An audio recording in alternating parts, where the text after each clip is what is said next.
नाम का एक गांव था, जहां के सभी लोग अपने घरों पर बकरे पाला करते थे। बकरे पालने का कारण ये नहीं था कि वहां के लोग मटन का धंधा किया करते थे। दरअसल हर शनिवार की रात गांव में एक चुड़ैल आती थी, जो लोगों के घरों का दरवाजा खटखटाकर भीख मांगा करती थी। गांव के लोग चुड़ैल के कटोरे में बकरे का सिर डाला करते थे।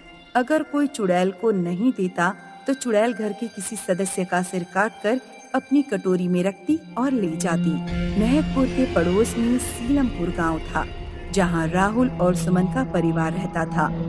सीलमपुर नदी के बिल्कुल नजदीक था और नदी में पानी बढ़ता ही जा रहा था। इस सावन नदी हमारे घर तक पहुंच जाएगी। मैंने महकपुर के रामप्रसाद से बात की।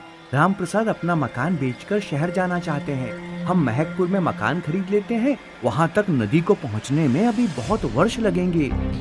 राहुल और सुमन की कोई संतान नहीं थी। उनके पास मोती नाम का एक कुत्ता था, जिसे वे अपने बच्चे की तरह प्यार करते थे। मोती आ जाओ, मैं दूध में रोटी डाल देती हूँ।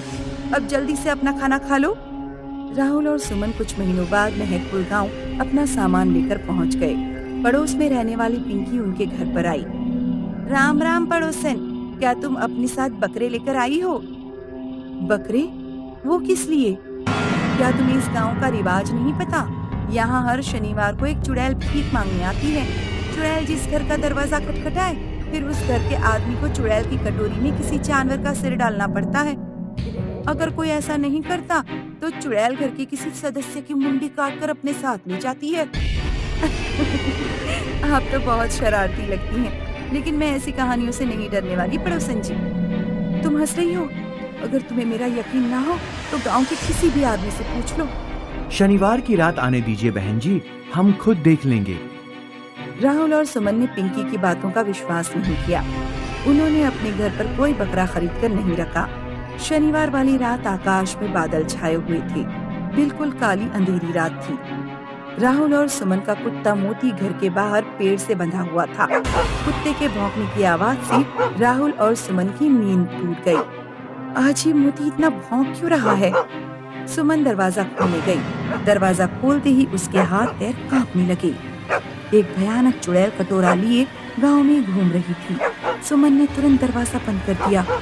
हमारी पड़ोसन ठीक कह रही थी, बाहर असलियत में एक चुड़ैल घूम रही है। राहुल ने हल्की सी खिड़की खोली और बाहर देखा। चुड़ैल ने एक घर का दरवाजा खटखटाया। उस घर के आदमी ने दरवाजा खोला और चुड़ैल के कटोरे में बकरे का सिर रख दिया। फिर चुड़ैल राहुल के घर की तरफ आने लगी। चुड़ैल तो इसी तरफ आ रही है, अब क्या करें? रजाई उड़कर सो जाते हैं। चुड़ैल को लगेगा कि घर में कोई नहीं है और वो यहाँ से चली जाएगी। सुमन और राहुल रजाई ओढ़कर सोने का नाटक करने लगे। चुड़ैल काफी देर दरवाजा पीटती रही, लेकिन सुमन और राहुल ने दरवाजा नहीं खोला। कुछ देर बाद दरवाजे पर हो रही हलचल बंद हो गई और कुत्ते की आवाज आना भी बंद हो गई। सुमन ने रजाई से अपना मुंह बाहर निकाला और अपने पति से कहा, लगता है चुड़ैल चली गई, अब मोती भी शांत है। सुमन दबे पांव दरवाजे पर गई और उसने थोड़ा सा दरवाजा खोलकर बाहर झांका। चुड़ैल मोती का सिर काटकर ले जा चुकी थी। हाय राम, चुड़ैल ने हमारे मोती को मार डाला। सुमन और राहुल कुत्ते के धड़ को अपनी गोद में लेकर रोने लगे। पिंकी और गांव के कुछ अन्य लोग वहां इकट्ठे हो गए। क्या तुमने अपने नई पड़ोसी को चुड़ैल के बारे में जानकारी नहीं दी थी? मैंने इन लोगों को बताया था, पर इन्होंने मेरी बात मजाक समझी। गाँव वालों, मैं उस चुड़ैल को जिंदा नहीं छोड़ूंगा। मुझे बताओ वो चुड़ैल कौन है और यहाँ पर क्यों आती है?